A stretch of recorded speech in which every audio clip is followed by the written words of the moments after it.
Hi everyone, and welcome to episode 5 of Coffee with Cheese. I'm your host, Narciso Bomben. I hope you and your families had a great holiday season, and let me begin by wishing you all a happy new year and all the best in 2021. Hope that all your goals, both professionally and personally, are achieved for you. So for the first episode of 2021, I really wanted to go back to the roots of Coffee with Cheese. And it was really designed as a video educational series to help change the conversation around finances and financial well-being. So really take a look at the things that will be impactful for you. So let me begin by using as an example. Did you know that when it comes to building wealth and building the wealth to support your financial goals, that only about 5% is really based on the investment returns you get from your various investment portfolios?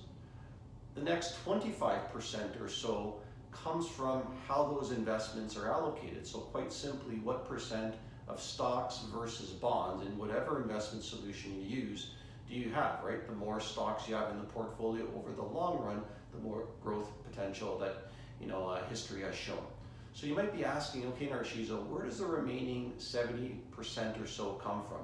And the reality is it comes from the rest of your financial plan, which I'll get into in a second, and also very importantly, your ability to execute that plan. And when it comes to execution, in my experience, the biggest determiner of success is the behavior of the individual. And there are so many different things that can either help or hinder the behavior, emotions being one of them. Okay, so let's dive a little bit into some key elements of the financial plan from my perspective. First and foremost, everything starts with a goal. If we don't have a goal in place, then really what is the money, what is the wealth for? So by defining what is enjoyment in your life, both today and into the future. So, common goals such as retirement or buying a property are common and quite powerful for most Canadians, but also goals around your kids and your grandkids, maybe other family members. Do you have a need to support them? And then ultimately, legacy. How do you want to be remembered? What do you want your money to be used when you're no longer around? Are typically goal areas that are important to focus on. So next is savings. And again, in my experience, if you talk about someone in their accumulation years, so these are pre-retirees, whether you're in your 20s, 30s, 40s, 50s, it doesn't matter, is that your savings is probably the biggest thing that really defines building net worth, right? So paying yourself first. A very simple concept, but can be challenging for a variety of emotional and behavioral reasons, typically around being able to delay gratification. Now, investor profile is also very important. So I did mention earlier that there's a smaller percentage around investment returns and stocks versus bonds. But that being said, really being able to work within your investor profile to understand how much risk you want to be taking on. The more stocks you own, over the long run, the better you should do. Again, this is a conversation that needs to be had with a licensed financial professional to make sure whatever you end up with is a right fit for you. Taxes and inflation. A couple of key areas that are not talked about as much as they should in my professional opinion and experience. So from a tax perspective, this is inevitable. As we build wealth, we are going to pay more taxes.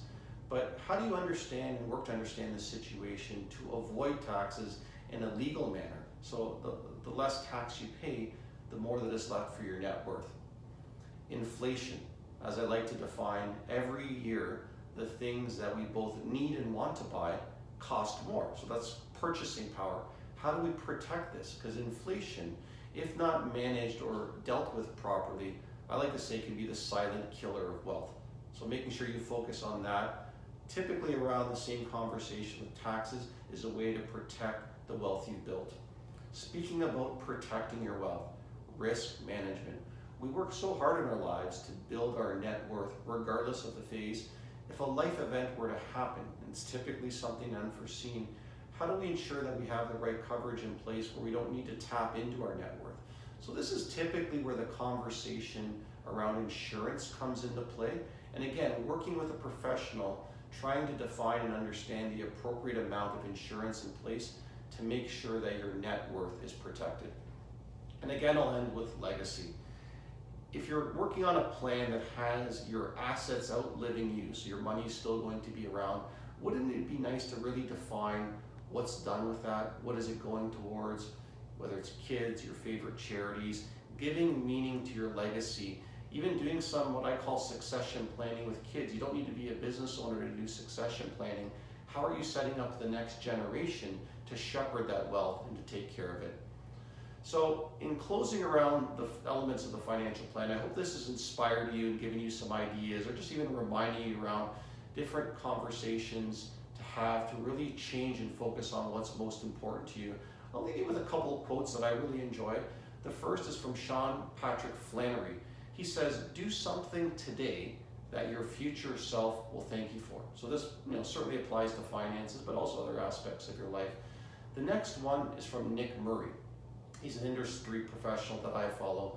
He says that it's never the wrong time to hire the right professional to help you and guide you through these changes. My question to you is, do you have the right professionals in your corner focused on your situation? So again, thank you for watching this week's episode of Coffee with Cheese. As always, I encourage you to reach out with any comments, questions. If you'd like to have a one-on-one virtual coffee with me, I'd be more than happy to do that for you. So again, all the best in 2021, and I wish you a great rest of the day.